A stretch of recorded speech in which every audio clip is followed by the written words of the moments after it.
మన ప్రభువును రక్షకుడైన యేసుక్రీస్తు నామములో మరొకసారి శుభములు తెలియజేస్తూ దేవుని వాక్యంలో నుండి చిన్న మాట చదువుదాం.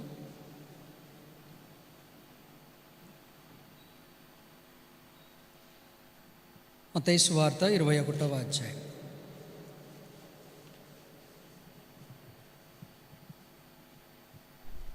మత్తయి సువార్త 21వ అధ్యాయం.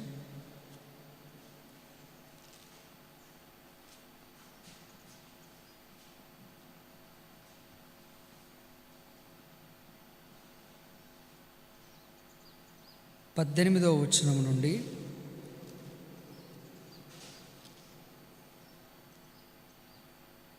20వ వచనం వరకు కలిసి చదువు. Matthew's gospel chapter 21 verse 18, 19 and 20. ఉదయమందు పట్టణమునకు మరలా వెళ్ళుచుండగా ఆయన ఆకలి కొనెను. అప్పుడు త్రోవ ప్రక్కనున్న ఒక అంజూరపు చెట్టును చూచి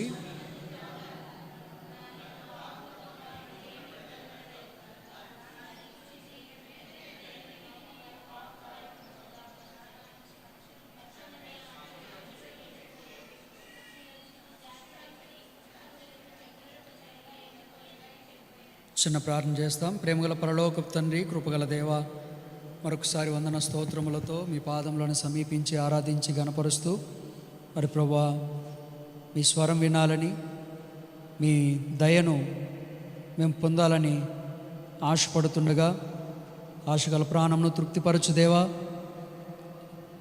మా అయోగ్యతలు మన్నించి మమ్మను పరిపూర్ణులుగా చేయము ప్రభువా. మీ స్వరమును మాకు వినిపింప చేయము. మీ చిత్తమును మాకు తెలియజేసి మీ ఆజ్ఞల మార్గంలో మేము నడుచున్నట్లుగా మాకు నేర్పించి బోధించుమని కోరు. చాలామందిని మీరు మరి ప్రభువా మీరు దర్శించుమని కోరుచు, అనేకులను ఆకర్షించుమని కోరుచు. యేసు ప్రభువారి అతి శ్రేష్టమైన ఉన్నతమైన నామములో ప్రార్థించి మరి ప్రభువా మీ దాసుడు ఆలకించుచుండగా ఆజ్ఞ నిమ్మని మరి ప్రభువా మీ ఉద్దేశములు మా జీవితంలో నెరవేర్చుమని మరి ప్రభువా వాక్యము వివరించడానికి శక్తి చాలని వారం మీ దయచేత మా కృపను అనుగ్రహించి సహాయపడమని కోరుచు. యేసు ప్రభువారి శక్తిగల నామంలో ప్రార్థించి అడిగి వేడుచున్నాము తండ్రి, ఆమేన్.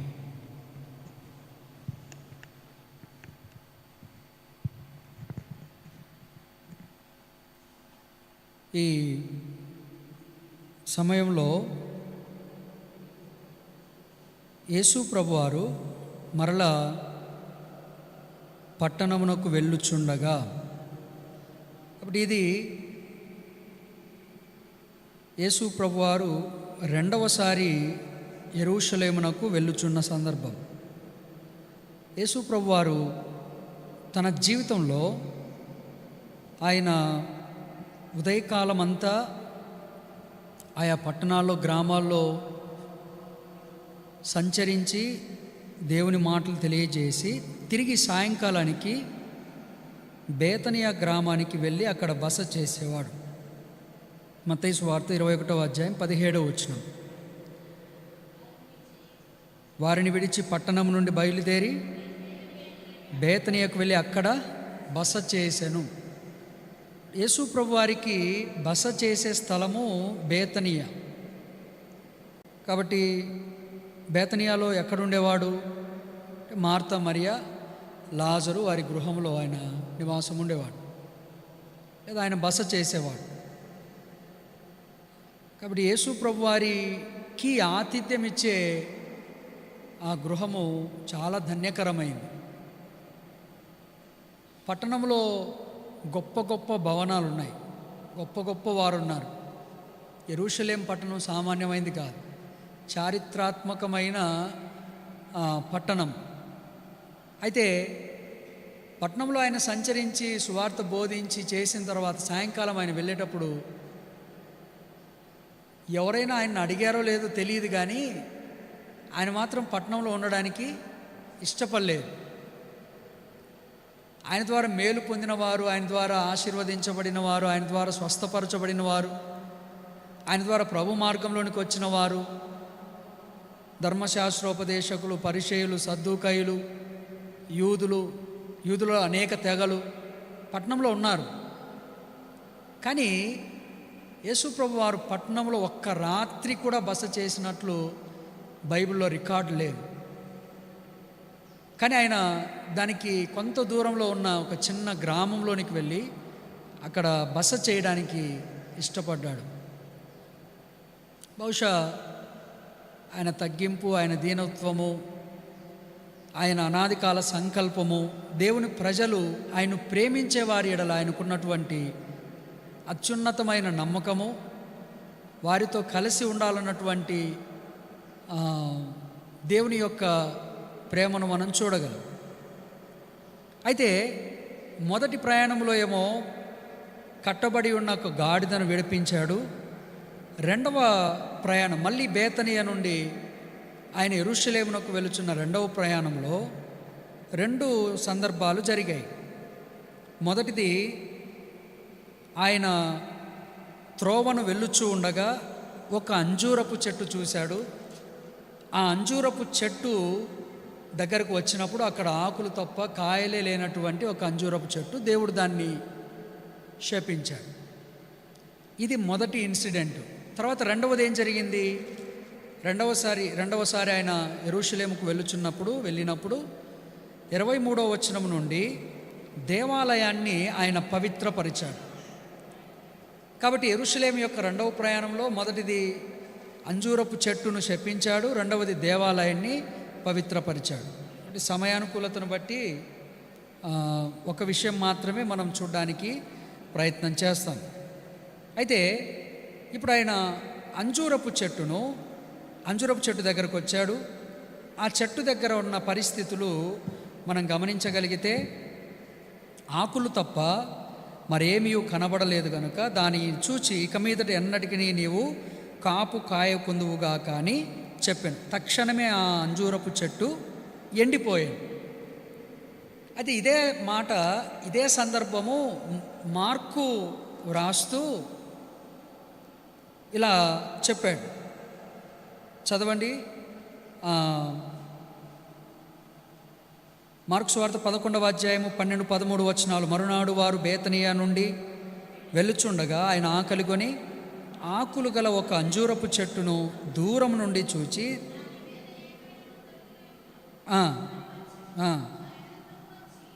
దాని యొద్దకు వచ్చి చూడగా కనబడలేదు. చాలు, అది అంజూరపు పండ్ల కాలము కాదు, అందుకు ఆయన ఇక మీదట ఎన్నటికి నీ పండ్లు ఎవరునూ తినకుందురుగా కానీ చెప్పెను. ఇది ఆయన శిష్యులు వినిరి. ఇప్పుడు ప్రభువేమో వచ్చి ఆ అంజూరపు చెట్టు దగ్గరికి వచ్చి చూచాడు, ఆకలి కొని వచ్చి చూచాడు. చూచిన తర్వాత ఆకులు తప్ప మరేమీ లేదు. అక్కడ నోట్ ఒకటి రాశారు, ఏంటంటే ఏలయనగా అది అంజూరపు పండ్ల కాలము కాదు.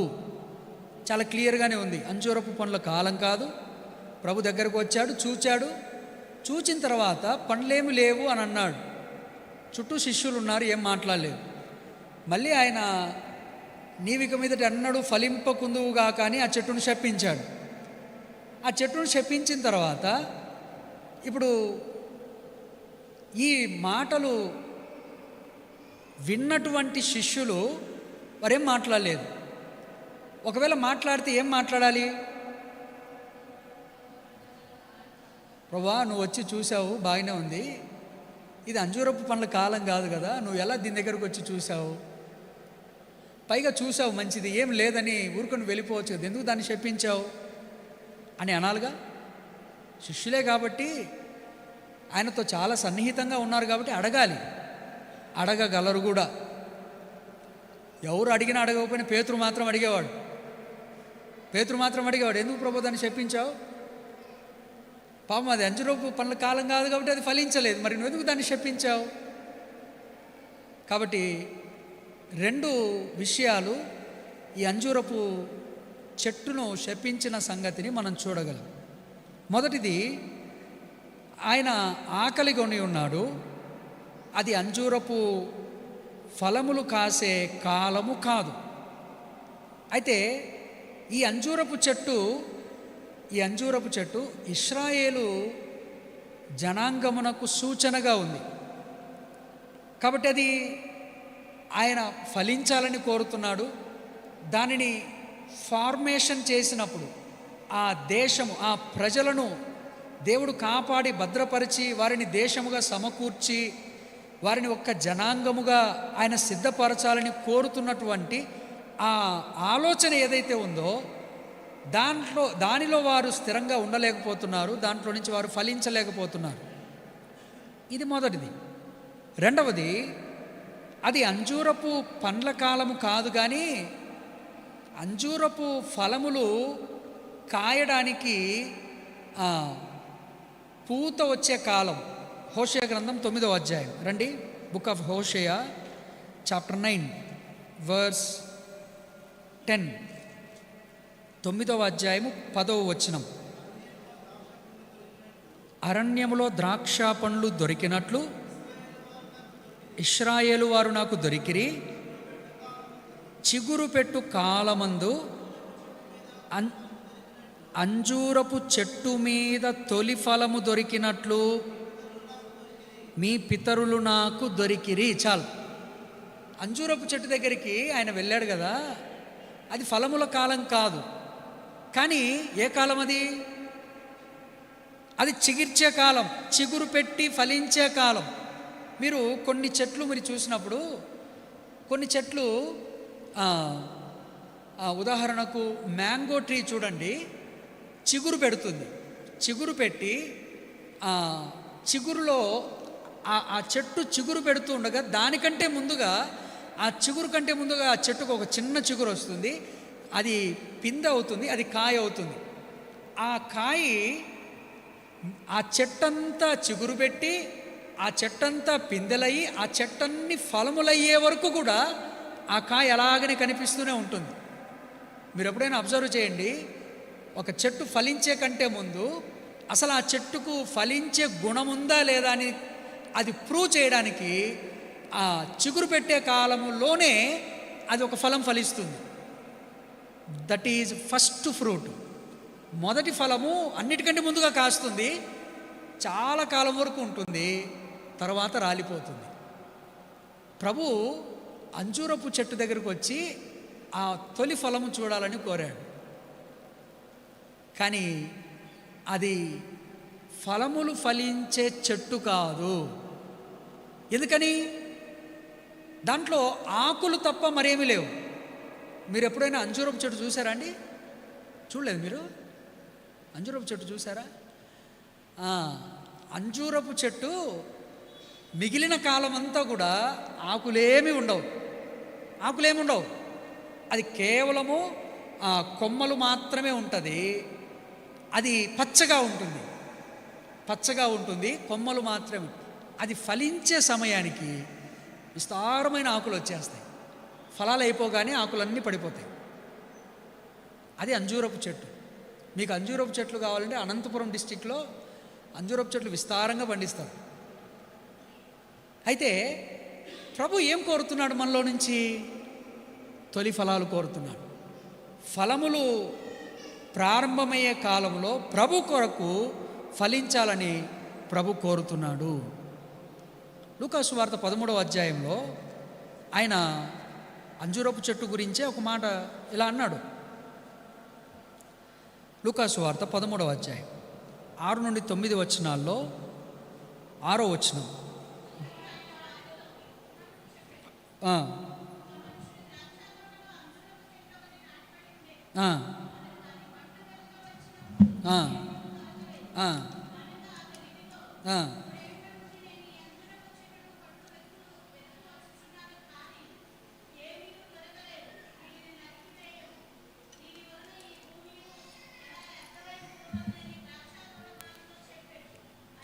చాలు. కాబట్టి ఇక్కడ అంజూరపు చెట్టు ఒకటి ద్రాక్షావనంలో నాటబడి ఉంది. అయితే నాటబడి ఉన్న అంజూరపు చెట్టు 3 ఏళ్ల నుండి ఫలం వెతుకుతూ వచ్చుచున్నాడు, కానీ అతనికి ఏమీ కూడా దొరకలేదు.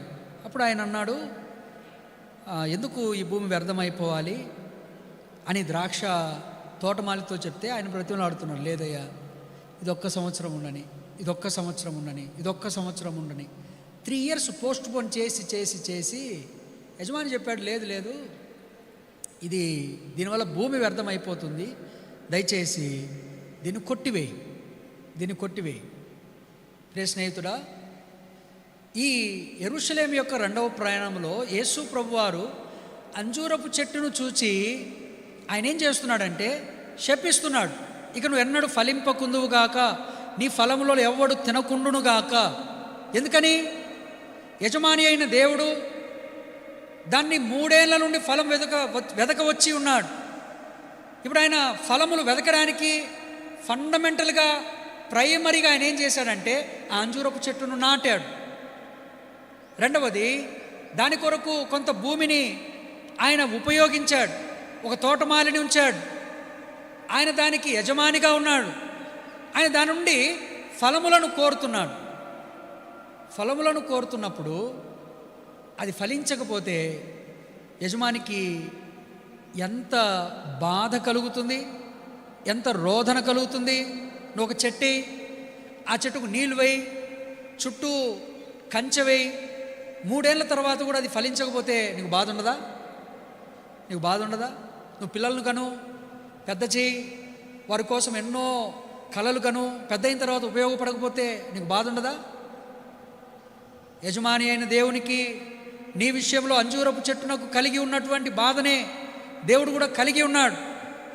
నిన్ను దేవుడు తన పొలములోనికి తీసుకొని వచ్చాడు, లేదా he planted in his wine yard. ఆయన తన ద్రాక్ష తోటలో నిన్ను నాటాడు.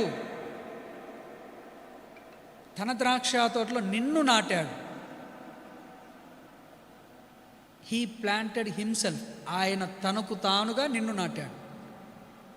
అంటే తోటమాలి నాటలేదు, అన్యుడు నాటలేదు, ఆయనే నాటాడు. ఆయన నాటాడంటే అర్థం ఏంటి? భూమిని లోతుగా త్రవ్వాడు, చెట్టును తీసుకొని వచ్చాడు, దాన్ని నాటాడు, దానికి నీళ్లు పోస్తున్నాడు, నీ కొరకు ప్రయాసపడ్డాడు, నీ కొరకు కష్టపడ్డాడు. ఎక్కడి నుంచి తీసుకొని వచ్చాడు? చెప్పాడు. యెషయా గ్రంథము 5వ అధ్యాయం 1వ వచనంలో, నేను ఐగుప్తు నుంచి ఒక ద్రాక్ష తీగని తెచ్చాను. చదవండి ఆ మాట. యెషయా గ్రంథము 5వ అధ్యాయము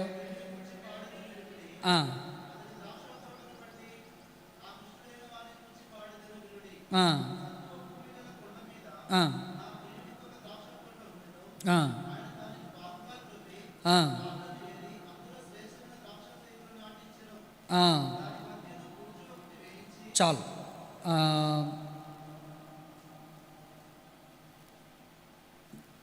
ఆయన ఏం చేశాడంటే ఒక ద్రాక్ష తోటను నాటించి దానికి బురుజు వేసి, ఆయన కంచె వేసి, కాపు కాయాలని లేదా ఫలించాలని ఆయన కోరాడు. అయితే ఇప్పుడు ఆయన తండ్రి ఏం చేశాడంటే నీ కొరకు సమయం వెచ్చించి నిన్ను తన ద్రాక్ష తోటలో ఒక అంజూరపు చెట్టుగా నాటాడు. అందుకే మత్తయి సువార్త 15వ అధ్యాయం 13వ వచనంలో కూడా ఆయన తండ్రి నాటాడు, పరలోకపు తండ్రి నాటని ప్రతి మొక్కయు. చాలు. ఇక్కడ మనము గమనించగలిగితే దేవుడు మనలను నాటాడు అని ప్రభు మరొకసారి మనకు గుర్తు చేస్తున్నాడు. మనల్ని ఎవరు రక్షించారు? మనల్ని ఎవరు పిలిచారు? మనకెవరు కృపనిచ్చారు? మనల్ని ఎవరు క్షమించారు? మనల్ని ఎవరు అంగీకరించారు? మన కొరకు ఎవరు రక్తం కార్చారు? మనల్ని ఎవరు భద్రపరుస్తున్నాడు? వీటన్నిటికీ సమాధానము దేవుడే. ఏ మనిషి కాదు, ఏ మధ్యవర్తి కాదు, ఎవరు మనల్ని రక్షించలేదు. తన కుమారుణ్ణి నా కొరకు లోకానికి పంపి నన్ను తన బిడ్డగా చేయుట కొరకై ఆయన నన్ను తన పొలంలో నాటాడు. తన పొలంలో నుండి శ్రేష్టమైనటువంటి సంగతులు నా నుండి ఆయన కోరుచున్నాడు. ఇప్పుడు ఈ అంజూరపు చెట్టు దేవునికి లేదా తన కుమారుడైన యేసుక్రీస్తు ప్రభు వారికి ఏం కలుగు చేసిందంటే నిరాశపరిచింది. ఆయన దాన్ని చూడగానే ఆశతో వచ్చాడు, ఏమని దొరుకుతుందేమో అని. ఆకులు తప్ప మరేం లేవు. బహుశా నీ జీవితాన్ని ప్రభువు చూస్తున్నాడు. నీ జీవితాన్ని ప్రభు చూసినప్పుడు సంవత్సరాలుగా నీ కొరకు వేచి ఉన్నాడు. నీలో ఏమైనా మార్పు జరుగుతుందేమో, నీలో ఏదైనా ఫలము దొరుకుతుందేమో, నీలో ఏదైనా శ్రేష్టమైన దొరుకుతుందేమో, నువ్వు తన కొరకు శ్రేష్టమైన వ్యక్తిగా కనిపిస్తావేమో అని ఆశతో నీ దగ్గరకు మళ్ళీ వచ్చి చూస్తున్నాడు. ఆశతో ఆయన నీ దగ్గరకు వచ్చి చూసిన ప్రతిసారి ఆయనకు నీ నుంచి వచ్చే సమాధానం ఏంటి? డిసప్పాయింట్మెంట్, నిరాశ. నిన్ను చూస్తే నిరాశ. యేసు ప్రభు వారికి ప్రతిరోజు ఒక జనాంగం కనిపించేది తన పరిచర్యలో.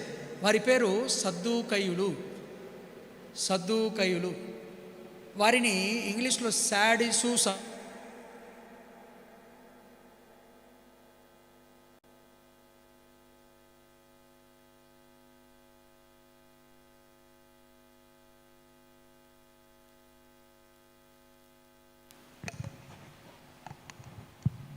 సద్దూకయ్యులు అంటే అర్థం ఏంటంటే సాడిసూస్.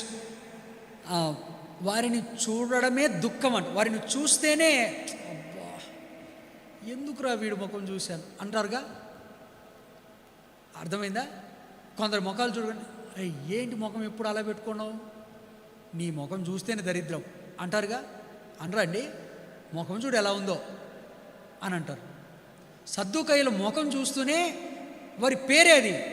వారిని చూస్తేనే దుఃఖం అంట. వారిని చూస్తేనే దుఃఖం, వారి పేరే అది. సద్దూకయ్యులు అంటే వారిని చూస్తేనే దుఃఖం మూల భాషలో. అలాగనే ఈ అంజూరపు చెట్టును చూడగానే ఆయనకు నిరాశ కలిగింది. నీ జీవితంలో దేవుడు నిన్ను చూసినప్పుడు దేవునికి ఫలములు ఇచ్చేవాడవుగా ఉన్నావా, లేకపోతే నిరాశను కలిగించేదానవుగా ఉన్నావా? ఇది ప్రాముఖ్యం. కారణమేమి? ఆయన నిరాశపడడానికి ఫలములు లేవు, కానీ ఏమున్నాయి? ఆకులు మాత్రం. ఒక్కటనే ఉండొచ్చుగా. ఆయన కోరింది ఎన్ని ఫలాలు? అంజూరపు ఫలములు కాసే కాలం కాదు. పైగా ఆయన కోరిన ఫలములన్నీ ఒక్కటే. చిగురు పెట్టే కాలంలో తొలకరి ఫలము ఒక్కటే ఫలిస్తుంది. ఆ ఒక్క ఫలము కొరకే ప్రభు చూశాడు. నీ నుంచి వేరే ఫలాలు ఏమి అక్కర్లే, ఒక్క ఫలమైనా కావాలి. ఇప్పుడు ఈ చెట్టు యొక్క పరిస్థితి ఏంటంటే ఇది వేషధారణ స్థితిని తెలియజేస్తుంది. ఏమున్నాయి? ఆకులున్నాయి, కానీ ఏం లేదు, ఫలం లేదు. కాబట్టి ప్రభు మన నుంచి కోరుతుండగా మన జీవితాలు ప్రభువుకు ఏం సమాధానం ఇస్తుందో మనం చెప్దాం.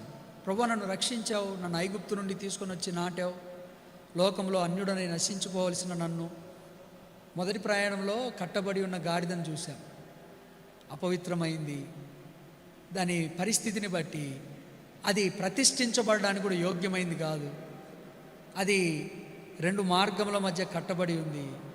అంతేకాకుండా దాని స్థితిని బట్టి అది సమాధానం లేక ఇతరులకు హానికరమైంది. అంతేకాకుండా అది అభ్యాసం లేనిది. ప్రభు తనను వినియోగించుకోవడానికి కూడా యోగ్యమైంది కాదు. తనకు తానుగా విడిపించుకోలేనిది, వెళ్ళలేనిది. ఇంతటి దౌర్భాగ్యమైన అపవిత్రమైన జంతువును ప్రభు కోరుకొని, నన్ను ఎన్నుకొని, నన్నే కావాలని కోరుకొని లోకంలో నుంచి రక్షించిన తర్వాత, ప్రభు నన్ను రక్షించావు కదా, నేను నీ కొరకు ఏ విధంగా ఫలములు ఇవ్వగలుగుతున్నాను, నేను ఏ విధంగా నీకు ఉపయోగపడగలుగుతున్నాను? చాలాసార్లు మన జీవితము ప్రభువుకు ఉపయోగకరంగా ఉండకపోగా ప్రభువును నిరాశపరుస్తాం. ప్రభువుకు మన విషయంలో దుఃఖం కలిగే పరిస్థితులు ఎన్నో ఉన్నాయి. మనము ఆలోచన చేయాలి. సంవత్సరాలు గడుచుచుండగా దేవునికి నేను దుఃఖం కలిగించేవాడినైతే నా వల్ల దేవునికి ఉపయోగమేమి? ఇప్పుడు ప్రభు దానిని శపిస్తూ ఉన్నాడు. ఒకవేళ దేవుడు నిన్ను నన్ను శపిస్తే మనం ఏమవుతాము? నా జీవితాన్ని బట్టి దేవుడు నిన్ను నన్ను శపిస్తే మనం ఏమైపోతాం చెప్పండి? మళ్ళీ లోకంలోనికి వెళ్ళిపోతాం, మళ్ళీ పాపంలో పడిపోతాం, మళ్ళీ పెంట కుప్పల మీద తిరుగుతాం, మళ్ళీ దుర్మార్గపు జీవితం జీవిస్తాం. దేవుడు ఓర్చుకొని తోటమాలి మన విషయంలో మనవి చేస్తున్నాడు, లేదు ప్రభువా, వీడి సంగతి నీకు తెలుసుగా, వీడు హాగర్ లాంటి స్వభావం కలిగిన వాడు, ఎక్కడి నుంచి వచ్చాడో మళ్ళీ అక్కడికి వెళ్ళిపోతాడు, ఏ పాపం నుంచి వచ్చాడో మళ్ళీ ఆ పాపంలోనే పడిపోతాడు, ఏ దోషములు చేస్తూ వచ్చాడో మళ్ళీ అదే దోషానికి వెళ్ళిపోతాడు. నువ్వు విడిచిపెట్టద్దు, కొద్ది రోజులు ఓర్చుకో, ఫలిస్తాడేమో మాట్లాడు, ఫలిస్తాడేమో హెచ్చరించు, సరి చేసుకుంటాడేమో, బాగుపడతాడేమో, ఒక అవకాశం ఇచ్చి చూడు. దేవుడు అపరిమితమైన కృపను మన ఎడల విస్తరింప చేస్తున్నాడు. ఎక్స్టెండెడ్ గ్రేస్ అంటారు దాన్ని. ఎక్స్టెండెడ్ గ్రేస్ అంటే ఇక ఏమాత్రము కూడా కనికరము, జాలి, దయ చూపకూడనటువంటి వారి విషయంలో కూడా దేవుడు ఓర్చుకొని సరే కానీలే చూస్తాం అని తోటమాలిని బట్టి ఊరుకున్నాడు. ఇప్పుడు మనం బ్రతుకుతున్నామంటే అదే కారణం. ఇప్పుడు ప్రభు మన విషయంలో శపించలేడా? అంజూరపు చెట్టును శపించిన వాడు మనల్ని శపించలేడా? శపించగలడు. ఏమి మనమే ఆయనకు దొరికామా? మనకంటే లోకంలో ఎవరు లేరా? మనకంటే శ్రేష్టమైన వారు, మనకంటే జ్ఞానం కలిగిన వారు, మనకంటే యోగ్యులైన వారు లేరా? ఉన్నారు. కానీ వారిని ఎన్నుకోదలచలేదు. మనల్ని ఎన్నుకొనదలిచి మనల్ని రక్షించాలని తన జగత్తు పునాది వేయబడకముందే తన ఆలోచన చేత మనల్ని ఎన్నుకున్నాడు. దేవుడు ఒకసారి పట్టుకుంటే వదలడు. దేవుడు ఒక్కసారి ఎన్నుకుంటే మార్చడు. దేవుడు ఒకసారి పిలిస్తే పంపడు వెనక్కి. దేవుడు ఒక్కసారి మన విషయంలో ఒక ప్రణాళిక కలిగి ఒక రాత రాస్తే ఆ రాతను చెరిపి వేయడు. భూమి తలకిందులైపోయిన దేవుని మాట సున్నా అయిన పొర్లైనా తప్పిపోదు. దేవుడు మన విషయాల్లో ఒక్కసారి మనల్ని ఎన్నుకున్న తర్వాత దేవుడు వదిలే ప్రసక్తే లేదు. మనం దేవుని విడిచిపెట్టి ఎంత దూరం వెళ్ళిపోయినా దేవుడు మాత్రము మనల్ని వదలనే వదలడు. ఎన్ని పరిస్థితులైనా మనం ఎంత పాపంలో, ఎంత నీచమైన స్థితికి దిగజారిపోయి పాపపు అంచుల్లోనికి వెళ్ళిపోయి ఇక ఏమి చేతగాని పరిస్థితిలో ఉన్నా కూడా దేవుడు మన విషయంలో తన రాతను మార్చడు. నా విషయంలో దేవుడు ఏదైతే తలంచాడో ఆ ఆలోచన మార్చడు. మనుషుల విషయాల్లో మనం వెంటనే టర్న్ అయిపోతాం, చేంజ్ అయిపోతాం. మనకు కీడు కలిగించారనుకోండి, వదిలేయండి వాళ్ళని, ఎందుకులే, లివ్ ఇట్, వదిలేస్తాం. దేవుడు వదలడు. అది దేవుని యొక్క ప్రణాళిక. ఇప్పుడు దేవుడు మన నుంచి కోరుతుండగా ఒక్క ఫలమే దేవుని కొరకు మనం ఫలించాలి. అది నీవు ఫలించే గుణం కలిగి ఉన్నావని ప్రూవ్ చేయడానికి. దాని తర్వాత నువ్వు ప్రభు కొరకు అనేకమైన ఫలములు ఫలించాలి. సరే, ఇప్పుడు ప్రభు కొరకు మనం ఫలించవలసిన ఒక 4 ఫలాలు క్లుప్తంగా చెప్పి నేను ముగిస్తాను. మొదటి ఫలం మత్తయి సువార్త 7:19. మత్తయి సువార్త 7:19 చదవండి.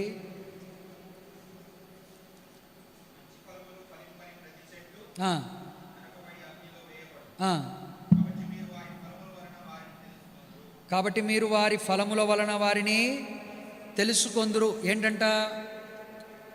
మళ్ళీ చదువు.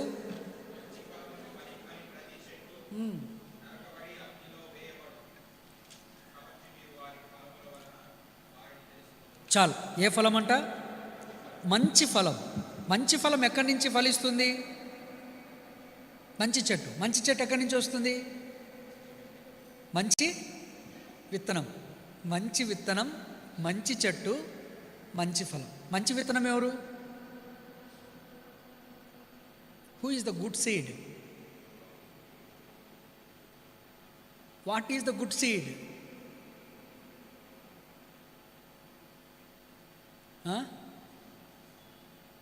ఏం బోధకుడా?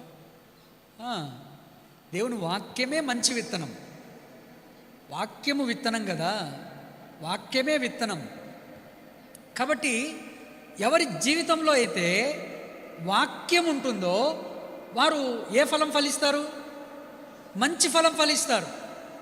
దేవుడు నిన్ను రక్షించిన తర్వాత, దేవుడు మనలను రక్షించిన తర్వాత ఈ బైబిల్ గ్రంథాన్ని దేవుడు ఎందుకు ఇచ్చాడండి?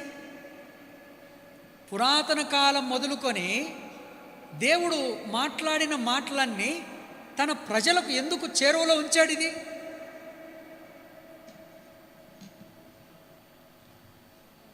నువ్వు మంచి ఫలం ఫలించాలి.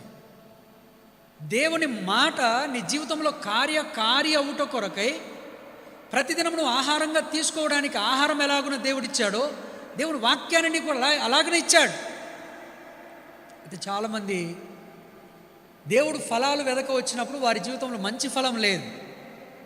అంటే వాక్యము ద్వారా వచ్చే ఫలం లేదు. వాక్యం లేదు. వాక్యం లేదు. వాక్యం లేదంటే అర్థం ఏంటి? వాక్యం ఇంట్లో ఉంది. వాక్యం ఇంట్లో ఉంది. మంచి మంచి బైబిళ్ళు ఉన్నాయి, గోడకు మంచి మంచి వాక్య పటాలు ఉన్నాయి. కానీ ఏం లేవు? హృదయంలో వాక్యం లేదు. వాక్యం చదవరు, వాక్యాన్ని ధ్యానం చేయరు, వాక్యాన్ని మెమొరైజ్ చేయరు, వాక్యాన్ని కంఠత చేయరు. బలుసుపాడులో జయరాజు గారని ఒక పాస్టర్ గారు ఉండేవారు. ఆయన మరణించాడు. ఆయన కడప జిల్లా తాడిపత్రి ప్రదేశం నుంచి సూసైడ్ చేసుకోవడానికి కోదాడ రివర్ దగ్గరికి వచ్చాడు. అంటే ఇంకా ఆయన సూసైడ్ చేసుకోవడానికి దారి పట్టుకొని వచ్చేసి ఆ నది దగ్గర, కోదాడకు ఎంట్రన్స్లో నది ఉంటుంది, ఆ నది దగ్గర నీళ్ళలో పడి చచ్చిపోవాలని ఆయన వస్తే అక్కడ ఒక పాస్టర్ దర్శించి, ఎందుకు చచ్చిపోతావయ్యా, దేవుడి నీ విషయంలో గొప్ప ప్రణాళిక కలిగి ఉన్నాడు, మారు మనసు పొందు అని చెప్తే ఆయన ఆ మాటలకు ఆకర్షితుడై ఆయన మారు మనసు పొందాడు. ఆయన మారు మనసు పొంది ఇంకా పోలేదు, ఊరికి పోలేదు. అక్కడే బలుసుపాడులోనే స్థిరపడి వివాహం చేసుకొని ఆయన యేసుక్రీస్తు ప్రార్థన మందిరాన్ని స్థాపించాడు. ఆయన చాలా తక్కువ చదివాడు. ఆయనతో కొద్దిగా మంచి అనుబంధం కూడా ఉంది. ఆయనతో చాలా విషయాలు మాట్లాడాను. అయితే ఆయన ఏం చేశాడంటే, నేను దేవుని వాక్యాన్ని నేర్చుకోవాలని నాకు ఆశ్చర్యం ఏంటంటే, ప్రతి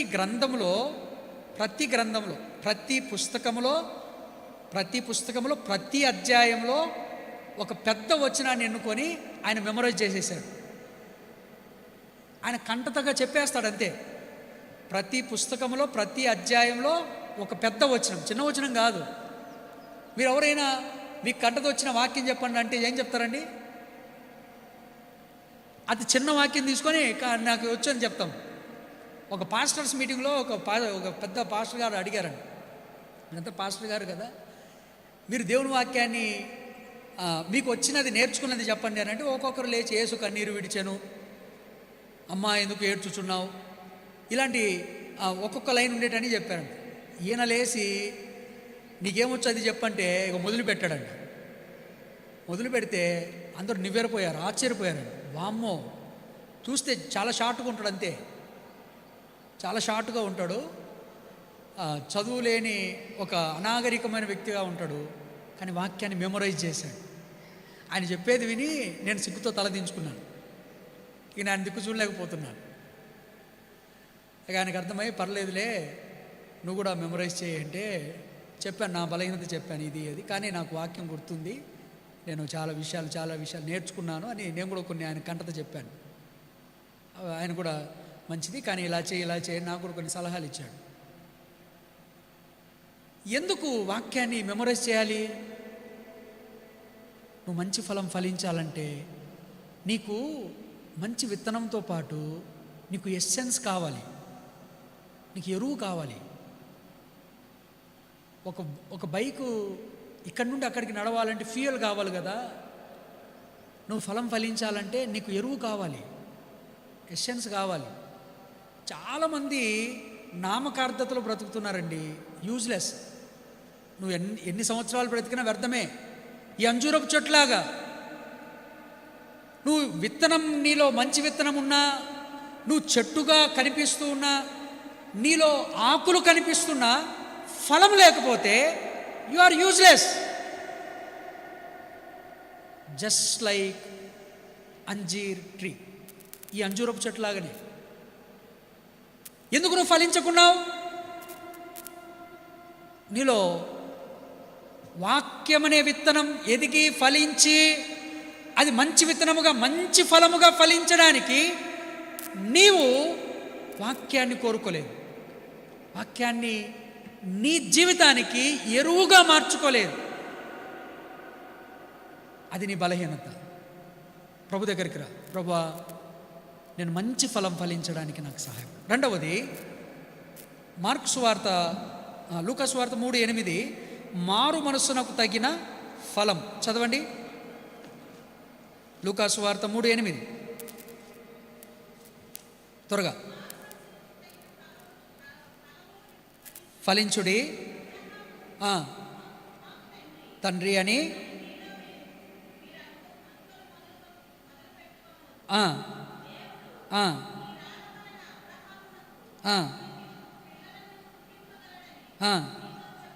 చాలు. మారు మనస్సునకు తగిన ఫలము ఫలించుడి. అబ్రహాము మాకు తండ్రి అని మీలో మీరు అనుకుని మొదలు పెట్టొద్దు. మీరు ఒకవేళ అనుకుంటున్నారేమో మేము అబ్రహామునకు పిల్లలము, అబ్రహాము సంతతి. మేమెవరో తెలుసా? మా బ్యాక్గ్రౌండ్ ఏంటో తెలుసా? మా అమ్మ నాన్న ఎవరు తెలుసా? మా 4 ఫాదర్స్ ఎవరు తెలుసా? మా పిన్ని వాళ్ళు ఎవరు తెలుసా? మా తాతోళ్ళు ఎవరు తెలుసా? మా అత్తోళ్ళు ఎవరు తెలుసా? చెప్తారు కొంతమంది. So what? ఏంటి నీ సంగతి ఏం చెప్పు? నువ్వు ఎవరైతే ఏంటి? నువ్వు అబ్రహాం సంతతి ఏంటి?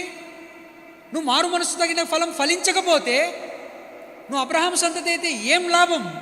ప్రభు అన్నాడు, నువ్వు అబ్రహాం సంతతి అయినంత మాత్రాన నువ్వు కలిగిన ప్రివిలేజ్ ఏంటి? నువ్వు ఇలాగనే నిలబడు. ఈ రాళ్ల వలన కూడా అబ్రహాము సంతతిగా దేవుడు చేస్తాడు. ఈ రాళ్లను కూడా అబ్రహాము సంతతిగా మార్చగలడు. ఎందుకని? అబ్రహాము సంతతి గురించి గొప్పగా చెప్పుకుంటున్నావు కదా. అబ్రహాము సంతతి రావడానికి మూల కారణం ఎవరు? శారా గర్భం మృతతుల్యమైపోయి, శారా గర్భము ఉడికిపోయి పిల్లలే పుట్టలేని వృద్ధాప్య దశలో ఉన్నప్పుడు శారముకు జీవం పోసింది ఎవరండి? దేవుడే కదా. అలాంటి దేవుడు ఆ సంతతిని పక్కన పెట్టి ఈ రాళ్ల వలన అబ్రహామునకు సంతానం కలిగించలేడా? ఆలోచించి. నువ్వు దేవుని సంతానమని, దేవుని బిడ్డవని, ఏదో ఆధిక్యతలు కలిగి ఉన్నామని, మనం ఏదో గొప్పవారమని, మనకి ఏదో యోగ్యతలు ఉన్నాయని, మనకి ఎక్కడి నుంచో ఆధిక్యతలు వచ్చాయని నువ్వు అనుకుంటున్నావేమో. కాదు. దేవుడు ఏదైనా చేయగలడు నిన్ను తృణీకరించి నిన్ను పక్కన నెట్టేసి. సో ఏం చేయాలంటే, నువ్వు మారు మనసు పొందావు, మారు మనసునకు తగిన ఫలం ఫలించాలి. మారు మనసు తగిన ఫలం అంటే అదే. మేము అబ్రహాము సంతానమని వారు ఎలాగున అబ్రహాము సంతతిగా జీవించలేకపోయారో, మారు మనసు పొందిన వారం, రక్షణ పొందిన వారం, ప్రభువులోనికి వచ్చిన వారం, ప్రభు బిడ్డలుగా జీవించవలసిన వారము. మనకేముంది? ఒక బోర్డు ఉంది. మళ్ళీ ఏం బోర్డు? మేమెవరు తెలుసా? We are so and so.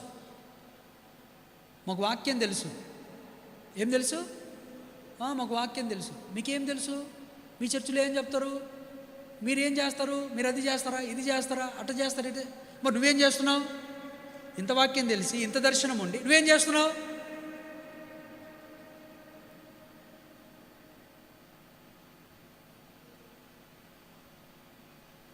తెలుగులో మరి ఆ సామెత చెప్పొచ్చో చెప్పకూడదు తెలియదు. ఏంటంటే, మా తాతలు నెయ్యి తాగారంట.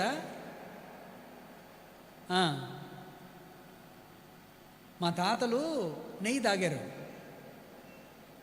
మేమేం చేస్తున్నామంటే వాళ్ళ మూతి మీద ఉన్న నెయ్యి మేము తీసుకొని నాకుతున్నాం. అది దాని భావం. అర్థమైందా? వాళ్ళు నెయ్యి తాగారు, వాళ్ళు శ్రేష్టమైన వారు. మనం ఏం చేస్తున్నాం? వారి మూతి మీద అక్కడక్కడ అంటిన నెయ్యి తీసుకొని మేము తింటున్నాం. వాళ్ళకు మనకు ఎంత డిఫరెన్సు? అదే చెప్పాడు, అబ్రహాము సంతతిని మీరు తలంచుకోవద్దు. అబ్రహాము సంతతి నిజంగా మారు మనసు పొంది ఆయన విశ్వాసులకు తండ్రిగా పిలువబడి ఆయన మారు మనసు తగిన ఫలం ఫలించారు. మీరు వారి పిల్లలుగా మీరు మారు మనసు తగిన ఫలం ఫలించండి. మార్పుకు తగిన జీవితం జీవించు. జీవితంలో మార్పు లేకుండా, మార్పులో ఫలము లేకుండా నేను మారు మనసు పొందాను, ఆ మారు మనసులో ఫలమే లేకుండా ఉంటే ఎంత వ్యర్థం. ఇప్పటికీ కూడా విడిచిపెట్టని అనేకమైన బోలెడని బలహీనతలు మన జీవితంలో ఉన్నాయి, లేవా? ఏంటంటే మారు మనసు పొందిన జీవితానికి మారు మనసు పొందని జీవితానికి ఏమైనా డిఫరెన్స్ ఉందా అంటే చేతులు కట్టుకొని గంగిరెద్దులాగా తలూపులే. ఎప్పుడు? బాప్తిస్మం అప్పుడు. ఏంటి మారు మనసు పొందకముందు నువ్వు ఎలా ఉన్నావు, ఇప్పుడు ఎలా ఉన్నావు? నేను మార్పు చెందానండి, నేను మార్పు చెందుతున్నానండి. పోనీ పూర్తిగా చెందకపోతే చెందుతున్నానండి. నువ్వు ప్రయత్నం చేస్తున్నావా? మార్పునకు తగిన ఫలమే ఫలించలేదు. ఎలా ప్రభు నిన్ను శపించకుండా ఉండాలి? ఎలా ప్రభు నిన్ను అంగీకరించాలి? There is no fruit of repent. పశ్చాత్తాపానికి తగిన ఫలం లేదు. అసలు మార్పు అంటే అదే, పశ్చాత్తాపమే. చాలాసార్లు ఇక్కడ పశ్చాత్తాపడతాం, మళ్ళీ ఇంటికి వెళ్ళిన తర్వాత చెప్పండి, ఇక్కడ పశ్చాత్తాపడదు. ఓ ప్రభువా దేవా నన్ను క్షమించిన, నేను నిజంగా పొరపాటు చేశాను, నేను నిజంగా తప్పు చేశాను. మంచిది. మళ్ళీ ఇంటికి వెళ్ళి కుక్క తన వాంతికి తిరిగినట్లు కడగబడిన పొంది పొరలు బురదలో మరలా పొర్లినట్లు అను నిజమైన సామెత చొప్పున మూర్ఖుడు తన మూర్ఖత్వంలోనే మరలా తిరుగుతున్నాడు. నువ్వు మూర్ఖుడువా? నువ్వు అవిధేయుడువా? కుక్క తన వాంతికి తిరుగుతుందంటే అర్థమేంటి?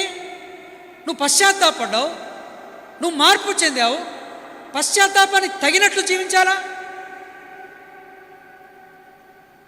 లేదు. మరలా మరలా మరలా మరలా కక్కిన దాన్ని మళ్ళీ తింటున్నావు.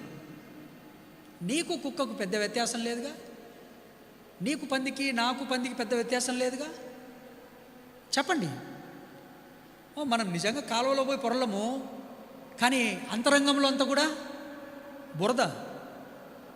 అదే చెప్పాడు, మారు మనసు తగిన ఫలం ఫలించు, లేదా నువ్వు శపించబడతావు. ఏ దేవుని ద్వారా ఆశీర్వాదమునకు వారసులవుటకు పిలువబడ్డామో అదే దేవుని ద్వారా మనం శపించబడితే మనల్ని ఎవరు విడిపించగలరు? ఎవరు విడిపిస్తారా? లేదు. Be careful. This is the second fruit. And third fruit, 2 Corinthians chapter 9 verse 11. 2 కొరింథీ పత్రిక 9:11.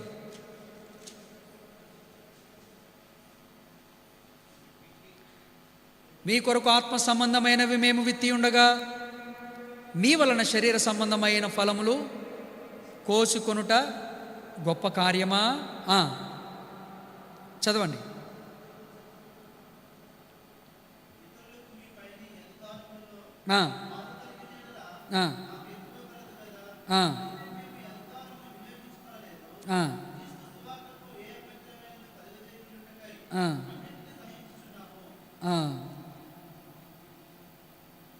మరొకసారి 11వ వచనం చదవండి.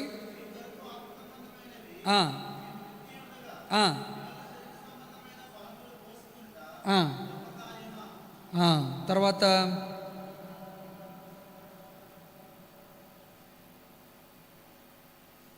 మీ కొరకు మేము ఆత్మ సంబంధమైనవి విత్తి ఉండగా,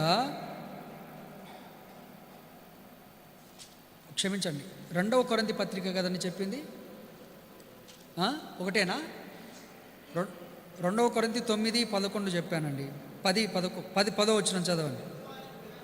విత్తువానికి విత్తనమును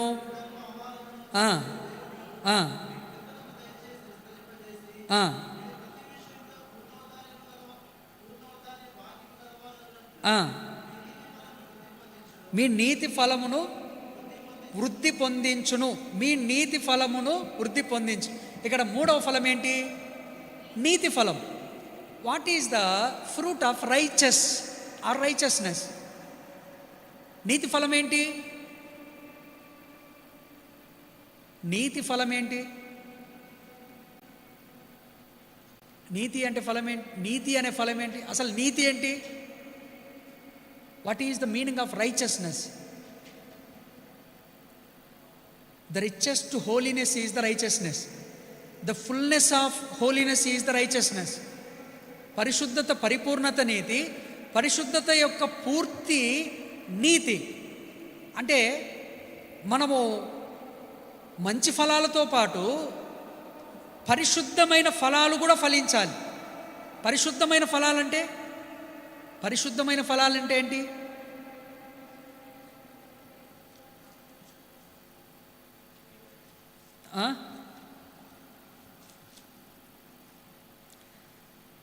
రోమపత్రిక 6:22 చదవండి.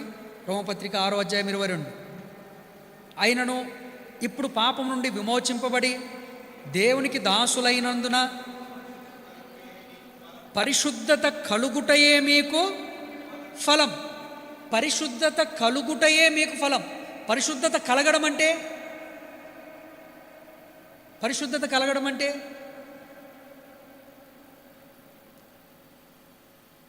పరిశుద్ధత ఎప్పుడు కలుగుతుంది? దేవుని రక్తంలో కడగబడినప్పుడు. పరిశుద్ధత పాపము నుండి ప్రత్యేకించబడినప్పుడు పరిశుద్ధత కలుగుతుంది. అపవిత్రత ఎప్పుడు కలుగుతుంది?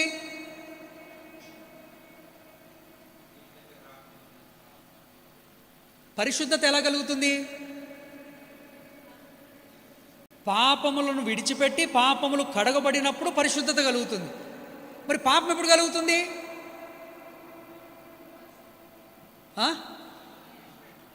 పరిశుద్ధత విడిచిపెట్టినప్పుడు.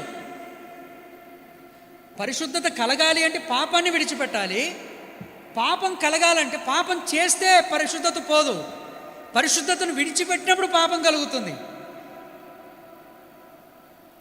పాపాన్ని చేయడం వేరు, పరిశుద్ధతను విడిచిపెట్టడం వేరు.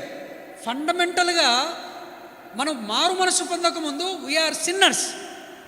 అప్పుడు మనకు పరిశుద్ధతే తెలియదు.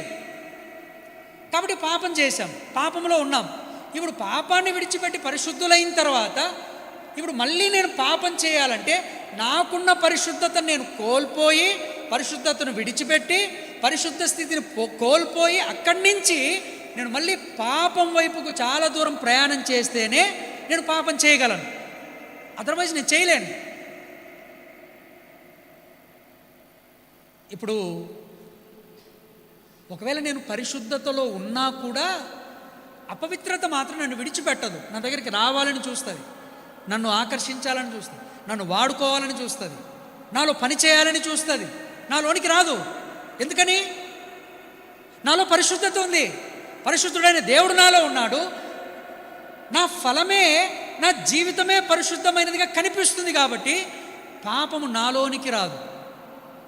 అందుకని పాపం ఏం చేస్తుందంటే నా మీద దాడి చేసి నన్ను అపవిత్రునిగా చేయడానికి, నేను పరిశుద్ధత విడిచిపెట్టడానికి ఎన్నో యుక్తి కుయుక్తులు నాలో కలిగింపచేస్తుంది. దాంట్లో ప్రాముఖ్యమైనది ఏంటో తెలుసా?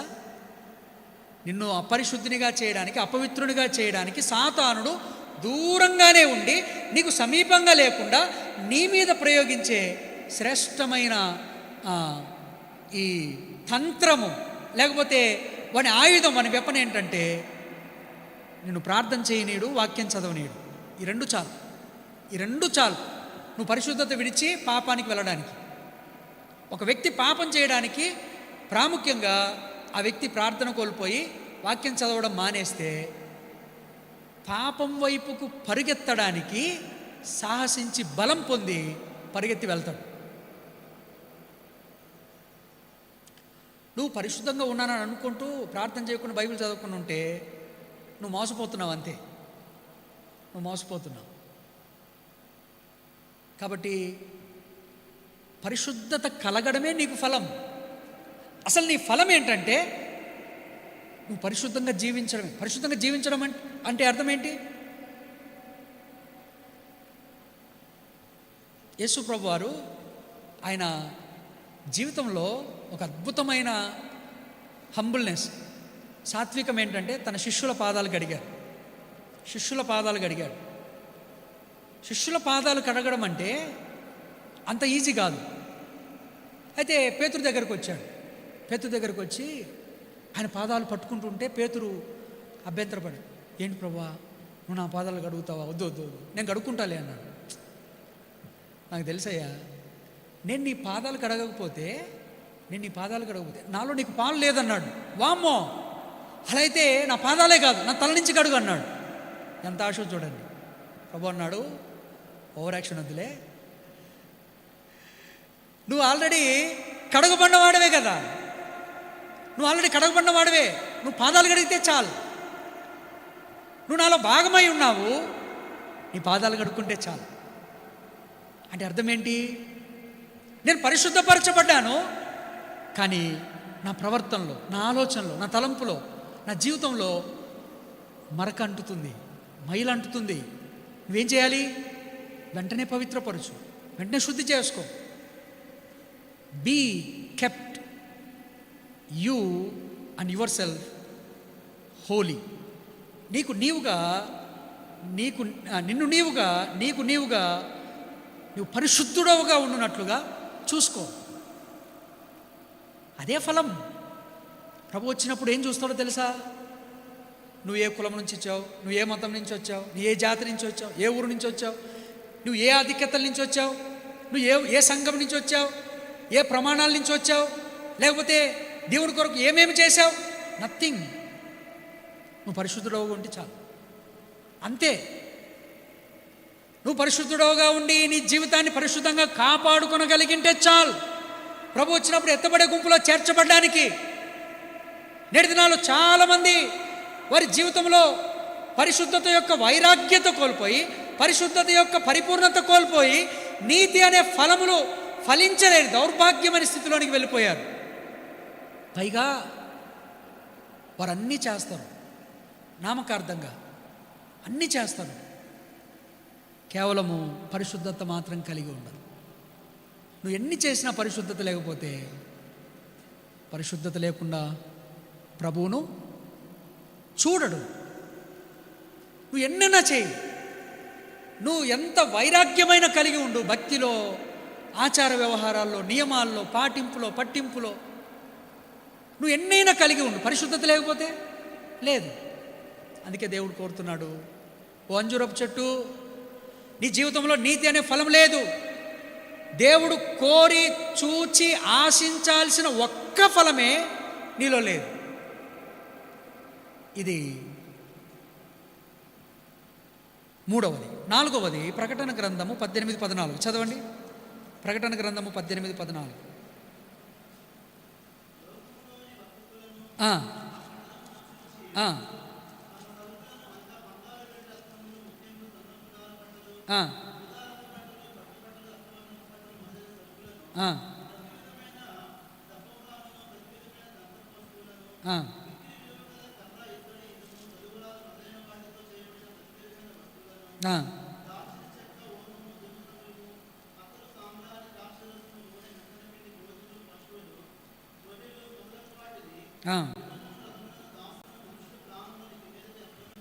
చాలు, అక్కడి నుంచి కలిసి చదువుదామండి. నీ ప్రాణమునకు ఇష్టమైన ఫలములు నిన్ను విడిచిపోయెను, రుచ్యమైనవన్నీ దివ్యమైనవన్నీ నీకు దొరకకుండా నశించిపోయినవి, ఇక మీదట కనబడవని చెప్పుకొనొచ్చు, దాని గూర్చి దుఃఖపడుదురు.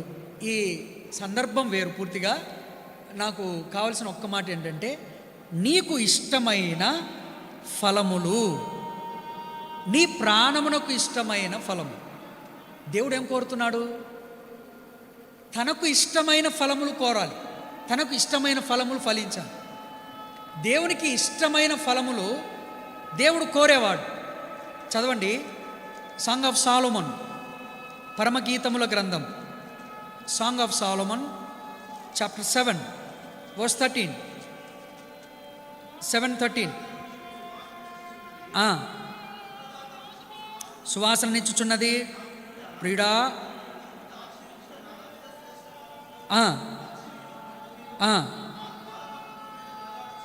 చాలు. నానావిధ శ్రేష్ఠ ఫలములు పచ్చివియు పండువియు మా ద్వారబంధముల మీద వ్రేలాడుచున్నవి. ఎంత శ్రేష్టమైన మాట అంటే, నా ప్రియుడా, నేను నీ కొరకు ఫలించడం మాత్రమే కాదు, ఒక్క ఫలం మాత్రమే కాదు, నానా విధములైన శ్రేష్టమైన ఫలాలు. ఈ మాట ప్రత్యేకత వేరండి. చూడండి, మ్యాంగోస్లో ఇప్పుడు సమ్మర్ వస్తుందిగా, మనకు ఇష్టమైన మ్యాంగోస్ ఏంటండి? బంగినపల్లి ఒక రోజున తినాలండి. ఒక రోజున ఒక్కసారిని తీసుకురా అడిగి తెప్పించుకుంటాం కదా. సీజనబుల్గా కొన్ని ఫ్రూట్స్ వస్తాయి, అవి మనం ఆశించి కోరుకుంటాం కదా. దాంట్లో చెడిపోయిన పండు తీసుకొని వస్తే కోరుకుంటావా? శ్రేష్టమైన పండు కోరుకుంటా. చెప్తుంది సంఘము, చెప్తుంది, నా ప్రియుడా, నువ్వు నన్ను ఎన్నుకున్నావు కదా, నన్ను కోరుకున్నావు కదా, నేను నీ కొరకు, నువ్వు నా కొరకు ఎదురు చూసినప్పుడు నేను నీకు ఇచ్చే ఫలం ఏంటో తెలుసా? నా ఇంటి దగ్గర, నా ద్వారబంధం మీదనే నానా విధములైన శ్రేష్టమైన ఫలాలన్నీ వ్రేలాడుతున్నాయి. There is a sufficient fruit, సమృద్ధి అయిన ఫలం ఉంది. ఇది సంఘం యొక్క సాక్ష్యమై ఉండాలి. నా జీవితంలో నేను ప్రభు కొరకై ఒక్క ఫలముతోనే నా జీవితం ఆగిపోకూడదు, కొన్ని ఫలాలతోనే నా జీవితం ఆగిపోకూడదు. శ్రేష్టమైనవి నేను ప్రభు కొరకు ఏ విధంగా ఫలించగలనో, ప్రభు కొరకు ఏ విధంగా ప్రభును సంతోషపెట్టగలనో, ఆయనకి ఇష్టమైన ఫలములన్నీ కూడా నా జీవితం ద్వారా రావాలి, నా ద్వారా రావాలి. అదే ప్రభు కోరుతున్నాడు. నువ్వు ఎవరివైనా కావచ్చు, మన జీవితం ఎలాంటిదైనా కావచ్చు, ప్రభు నన్ను రక్షించిన తర్వాత తన కొరకు ఫలించడానికి దేవుడు నాకు సహాయపడతాడు, దేవుడు నీకు సహాయపడతాడు. రక్షింపనేరకున్నట్లు ఆయన హస్తము కురుచ కాలేదు. అలాగనే ఆయన నీ జీవితంలో ఫలములు తీసుకురావడానికి ఆయన తన వంతు తాను ప్రయత్నం చేస్తున్నాడు. నీకు అన్నీ ఇస్తున్నాడు. నువ్వే ఫలించాలి. ఒకవేళ ఏ ఫలములు లేకుండా నిష్ఫలితంగా ఒకవేళ నువ్వు జీవిస్తూ ఉంటే ప్రభు దగ్గర క్షమాపణ అడగాలి. ప్రభువా, నా జీవితంలో నిష్ఫలితంగా నేనున్నాను, నిష్ఫలముగా ఉన్నాను. నా హృదయము, నా నేల గడ్డి బీళ్ళలాగా ఎండిపోయిన పరిస్థితిలాగా నేను ఎంతకాలం విశ్వాసిగా జీవిస్తూ ఉన్నా నేను నిష్ఫలితంగా జీవిస్తున్నాను. నువ్వు నా దగ్గరకు వచ్చి చూసినప్పుడు ఏ ఫలము కూడా నేను ఫలించలేని దౌర్భాగ్యమైన స్థితిలో ఉన్నాను. ఎంతకాలం నువ్వు నా విషయంలో ఓర్చుకుంటావు? ఎంతకాలం నువ్వు నా దగ్గరకు వచ్చి వేచి ఉంటావు? ఒకవేళ నువ్వు నన్ను శపిస్తే నా జీవితం శాపగ్రస్తం అయిపోతుంది, నా కుటుంబం శాపగ్రస్తం అయిపోతుంది. శపించడానికి కాదు కదా నువ్వు నన్ను ఏర్పాటు చేసుకునింది, ఆశీర్వాదానికి వారసుడిగా ఉండడానికి. ఈ భూలోకంలో శాపగ్రస్తమైన జీవితాన్ని విడిచిపెట్టి పరలోకం యొక్క ఆశీర్వాదాలన్నీ పొందడానికి నన్ను ఏర్పరచుకున్నావు కదా. ఓ ప్రభువా, దయచేసి నన్ను కరుణించు. నీవు నా విషయంలో కోరినటువంటి ఫలాలు ఏవి నాలో కనిపించలేదు. నేను నీ కొరకు ఫలించకపోగా నీవు నా విషయంలో దుఃఖపడుతున్నా, నా విషయంలో నిరాశపడుతున్నా, నా విషయంలో నీవు ఏడుస్తున్నా నాకు రవ్వంత కూడా దుఃఖం లేదు. అయ్యో, నేను ఫలించకుండానే ప్రభు కొరకు ఏ కార్యములు, ఏ ఫలములు ఫలించలేని దౌర్భాగ్యమైన స్థితిలో, ఎండిపోయిన స్థితిలో నేనున్నానని నాకు ఏడుపు రాలేదు. నేను పైగా ఏమీ కాదని, ఏమీ చేయలేడులేని నిర్లక్ష్యంగా ఉన్నాను. దేవుడు నీ విషయంలో ఓర్చుకొని ఉన్నాడు. దేవుడు నీ విషయంలో జాలి పడుతున్నాడు. దేవుడు నీ విషయంలో కనికరం గలవాడై ఉన్నాడు. ఆయన దీర్ఘశాంతము, చేతగానితనంగా చూడొద్దు. ఆయన కోపం నిమిషం మాత్రం ఉంటుంది, ఆయన దయ ఆయుష్కాలం అంతా ఉంటుంది. కానీ ఆయన పాపాన్ని సహించడు. ఆయన కరుణా క్షమాపణలు గలవాడు, కానీ ఆయన అపవిత్రతను ఏమాత్రము పవిత్రంగా ఎంచడు.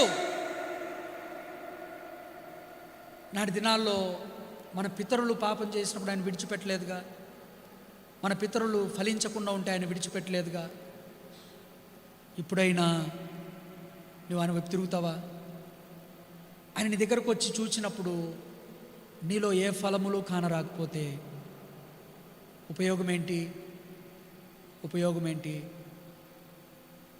కాబట్టి దేవుడు మన నుంచి కోరుతున్నటువంటి ఫలములు మనం ఫలించడానికి మనము సిద్ధపడదాం.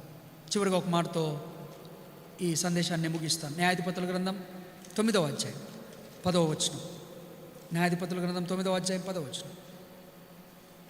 అప్పుడు చెట్లు నీవు వచ్చి మమ్మను ఏలుమని అంజూరపు చెట్టును అడుగగా, అంజూరపు చెట్ల మీద రాజునై ఉండి ఇటు అటు ఊగుటకు నా మాధుర్యమును నా మంచి ఫలములను నేను ఇయ్యక మానుదునా అని వాటితో. ఈ అంజూరపు చెట్టు ఏముంటుందంటే, చెట్లన్నీ వచ్చి అడిగాయండి, నువ్వు మా మీద రాజువై ఉండి మమ్మల్ని ఏలుమని అంజూరపు చెట్టును అడిగితే సున్నితంగా రిజెక్ట్ చేసి ఏమనిందంటే, నేను అంజూరపు చెట్ల మీద రాజునై ఉండి ఇటు అటు ఊగుటకు నా మాధుర్యమును నా మంచి ఫలములను నేను ఇయ్యక మానుదునా. చెట్ల మీద రాజు అయి ఉండి ఇటు అటు తిరుగుతూ ఊగులాడుతూ నా ఫలములు ఫలించే తత్వాన్ని నేను కోల్పోమంటారా? అర్థమైందా? ఈ అంజూరపు చెట్టుకు ఏ ఆశ ఉంది?